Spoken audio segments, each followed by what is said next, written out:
এটা হচ্ছে রাজশাহী বিভাগের নওগাঁ জেলার কাল্পনিক শহর। যেহেতু নওগাঁ শহরটা কাল্পনিক, এই জন্য এখানে বসবাসকৃত চরিত্রগুলো বড্ড অদ্ভুত আর কাল্পনিক।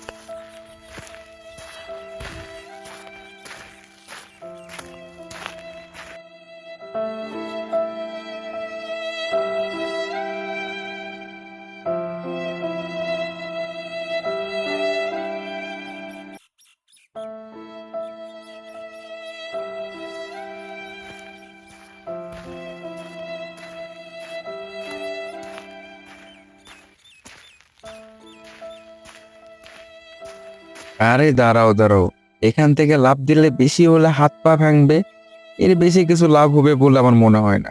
যাই হোক, ক্যারি অন ক্যারি অন। ভাই সাহেব, কই থেকে লাভ দিলে লাভ হবে একটু বলবেন? আমি এমনি খুব টেনশন আর অশান্তিতে আছি, তাই আমি উপরে চলে যেতে যাচ্ছি।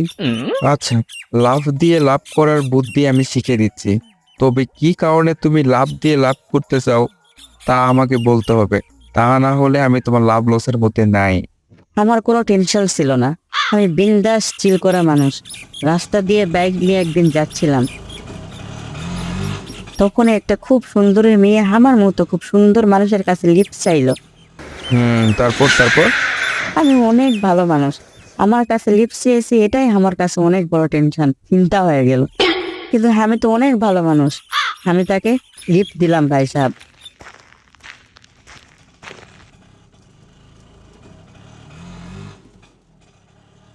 কিছু দূরে যাওয়ার পরে তার মাথা চক্কর দিয়ে অজ্ঞান হয়ে গেল। আমার আরো টেনশন শুরু হলো। আমি তাকে হাসপাতালে নিয়ে গেলাম। 10 মিনিট পর ডাক্তার এসে বলল, শুভেচ্ছা, আপনি বাবা হতে চলেছেন।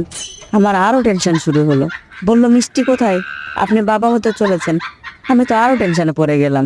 আমি বললাম, অসম্ভব, এটা তার পেটে থাকা বাচ্চার বাবা আমি। কে বললো আপনাকে সেটা? ও তারপর তখন ওই মেয়ে এসে বলল, আমি নাকি তার পেটে থাকা বাচ্চার বাপ। আমি আরো টেনশনে পড়ে গেলাম। আচ্ছা, তারপর ভাই সাহেব, আমার মেডিকেল চেক আপ করানো হলো, রিপোর্টে আসলো আমি নাকি কখনো বাবাই হতে পারবো না। তখন আমি আরো টেনশনে পড়ে গেলাম। রিপোর্ট আসলো আমি বাবা হতে পারবো না, আরো টেনশনে আমি। তখনই স্মরণ হলো, ঘরে তো আমার 2টা বাচ্চা, তাহলে ওই বাচ্চাগুলো কার? আরো টেনশনে ভাই সাহেব। সবকিছু পেলে বাড়িতে দৌড় দিলাম। বাড়িতে গিয়ে দেখি বউ নেই, বাচ্চাও নেই। আমি আরো টেনশনে পড়ে গেলাম। আমি বিন্দাস চিল করা মানুষ, বউ বাচ্চাকে না পেয়ে টেনশনে পড়ে গেলাম। অনেক খুঁজে যখন বউ বাচ্চাকে পেলাম না, তখন এই দরজার সাথে মাথায় বাড়ি খেয়ে আমি জ্ঞান হারালাম। আমার আরো টেনশন শুরু হলো। তারপর তারপর ঘুম থেকে উঠে মনে পড়লো, আরে আমার তো বাইকই নাই। পড়ে গেলাম নতুন টেনশনে।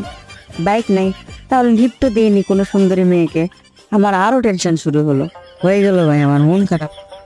ভাই, আমি হচ্ছে ভালো মানুষ, কোনো টেনশনে ছিল না কোনো বাইক, না দিয়েছিলাম লিফট, কিন্তু মেডিকেল টেস্ট করলাম না তার চেয়ে বড় কথা, আমি যে বাবা হতে পারবো না, তা কি হবে? আমার আরো টেনশন শুরু হলো। আরে চিন্তা কিসের, টেস্ট করে দেখো, তাহলে তো সব সমস্যার সমাধান।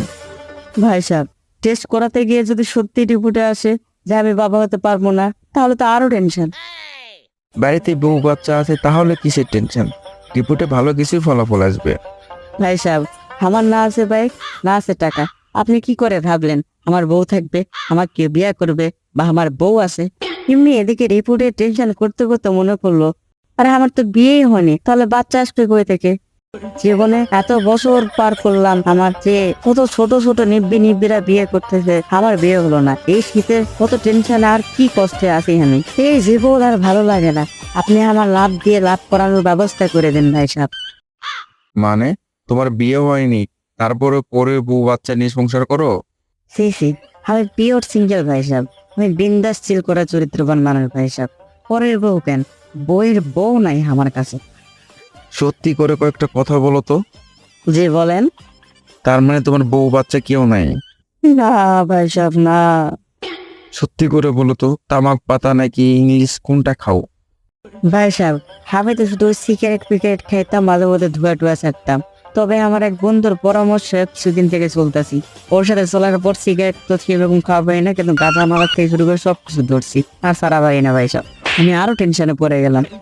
মার মার, তুই লাভ মার, তুই লাভ মারবো না, আমি তোকে ধাক্কা দিচ্ছি। হালার পো, দাঁড়া দাঁড়া, আমি তোকে ধাক্কা দেই, লাভ মার মার।